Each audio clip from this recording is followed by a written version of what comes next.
Hello everyone, very good morning. আজকে 24 মে, Friday. আর আমি মমিতা। এই ভিডিওটা বানানোর আমি কোনো প্ল্যানেই ছিলাম না, কেননা সকাল দিয়ে আজকে আমার শরীরটা একদমই ভালো যাচ্ছে না। বাট তারপরে আমার মনে হলো যে না, ভিডিওটা করে রাখা উচিত ছোট ছোট ক্লিপগুলো নিয়ে, কেননা এই এক্সপিরিয়েন্সটা অন্তত তোমাদের সাথে শেয়ার করা উচিত, যে কি হচ্ছে না হচ্ছে, কীরকম কী সিচুয়েশন হয় সেটা তোমাদের সাথে শেয়ার করা উচিত। তার জন্যই পরে এই ভিডিওটা বানানো। সো আমার আজকে সকাল দিয়ে শরীরটা ভালো লাগছে না বলতে, আমার ভীষণ ব্যাক পেন হচ্ছিলো, কোমরে ভীষণ ব্যথা করছিল, আর তার সাথে আমার পেটটাও ব্যথা করছিল, লোয়ার পেটটা বেশি ব্যথা করছিল।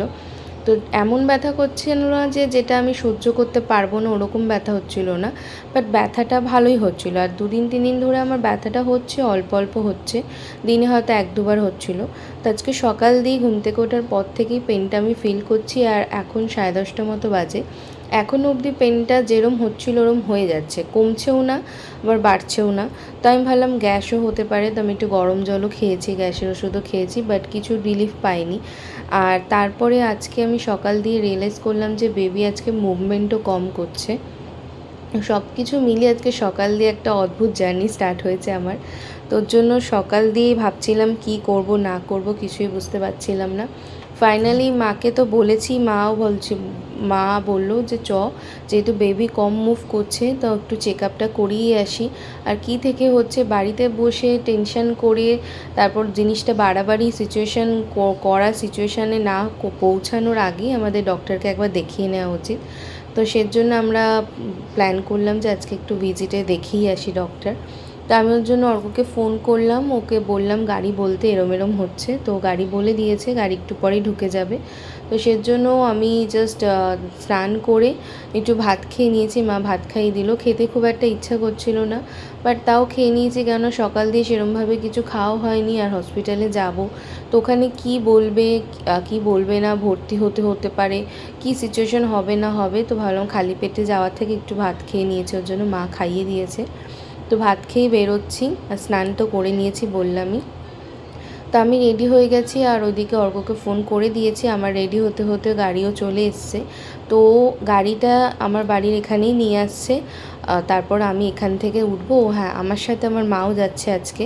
তো আমার ভীষণই যেহেতু টেনশন হচ্ছে, নার্ভাস লাগছে, তো মা বললো আমি যাচ্ছি সাথে, তোর জন্য মাকে সাথে নিয়ে যাচ্ছি।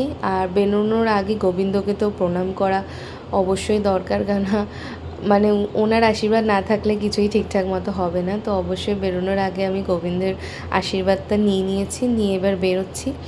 আর আমি যেই ফাইলগুলো একটা ব্যাগের মধ্যেই রাখি সব সময়, তো ব্যাগটাও আমি আমার সাথে ক্যারি করছি। ওই ব্যাগটাতে আমার স্টার্টিং থেকে এখনও অবধি যা যা রিপোর্টস আছে সব ওই ব্যাগটার মধ্যেও একটা ফাইলেই থাকে, তো ওই ব্যাগটা আমি আমার সাথে ক্যারি করছি। আর তার সাথে আমি যে হসপিটাল ব্যাগটা গুছিয়ে রেখেছি, ওই ব্যাগটাও আমার সাথে ক্যারি করছি, কেননা যদি ভর্তি হতে হয় তো ব্যাগটা নিয়ে গেলে সুবিধা হবে, কেননা না হলে আবার কাউকে না কাউকে ব্যাগটা নিয়ে মানে এখান থেকে বাড়ি থেকে নিয়ে যাওয়ার জন্য আবার আসতে হবে। আর যেহেতু গাড়িতেই যাচ্ছি, তো ডিকিতে ব্যাগটা আরামসে ক্যারি করতে পারবো, কোনো অসুবিধা হবে না। তো তার জন্য ব্যাগটা নিজেদের সাথে ক্যারি করছি। ভর্তি হতে হলে ব্যাগ সুবিধা হবে, আর না হলে নিয়ে চলে আসবো, অসুবিধার তো কোনো ব্যাপার নেই। তো মা আর আমি দুজনেই রেডি হয়ে তারপর বেরিয়েছি। ও আমাদের সাথে বাবাও যাচ্ছে, বাবা বলতে আমার শ্বশুরমশাই।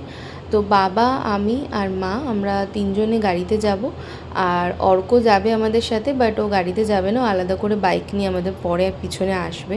তো আমরা তিনজন আগে যাই, তারপর ও আসবে পরে। তো আমরা তিনজনে এখন বেরোচ্ছি। আর আমি ভিডিওটা করছি তার কারণ হচ্ছে যে এরকম তোমাদের সাথেও হতে পারে। তো জিনিসটা কেন হচ্ছে, কি হচ্ছে, ফার্স্ট যেহেতু আমার প্রেগনেন্সি, আমার কোনো আইডিয়া নেই, বাট হ্যাঁ, আমার মায়ের তো অবশ্যই এক্সপিরিয়েন্স আছে, মাকে বলেছি পেনটা কীরকম হচ্ছে।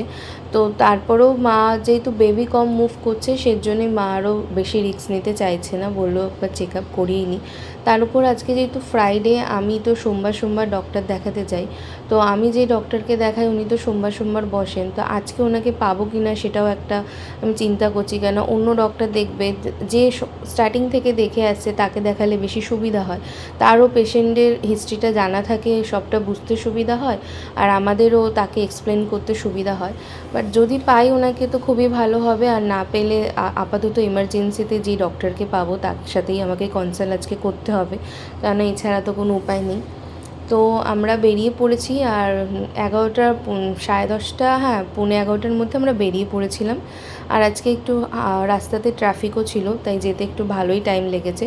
এমনি তো আমাদের লিলুয়া থেকে বিয়ারসিং যেতে প্রায় 45 to 1 আওয়ার্স লেগেই যায়। যদি রাস্তা ক্লিয়ার থাকে তো 40-45 মিনিটের মধ্যে পৌঁছে যাই, আর যদি জ্যাম থাকে বা সিগন্যাল বারবার সিগন্যালে আটকাই তো 1 ঘন্টা মতো লেগেই যায়। তো আজকে 1 ঘন্টার কাছাকাছি আমাদের টাইম লেগেছিলো, কেননা সিগন্যালেও বারবার আটকেছি আজকে, আর জ্যামও ছিল রাস্তায় ভালো। তার উপর আজকে বাইরে এত গরম মানে আজকে প্রচণ্ড গরম ছিল। এমনি পেটটা ব্যথা করছে, কোমরে পেটে ব্যথা হচ্ছে, তার মধ্যে গরম, বাইরে অস্বস্তিকর, সব মিলিয়ে শরীরটা আমার ভীষণ অস্বস্তিকর লাগছিল তখন। বাট হ্যাঁ, বাইরে বেরোনোর পর একটু ব্যথাটা আমার কমেছিল। যখন যাচ্ছিলাম আমি হসপিটালে তখন আমার ব্যথাটা একটু কমে গেছিলো কিছুক্ষণের জন্য। তো তারপরে আবার বাড়ি আসার পর আমার আবার রিটার্ন যেরম ব্যথা হওয়ার হচ্ছিলো সেটা পরে বলছি। হসপিটালে গিয়ে কি হলো সেটা তোমাদের আমি অবশ্যই বলবো, পরে বলে দেবো এই ভিডিওটার মধ্যেই।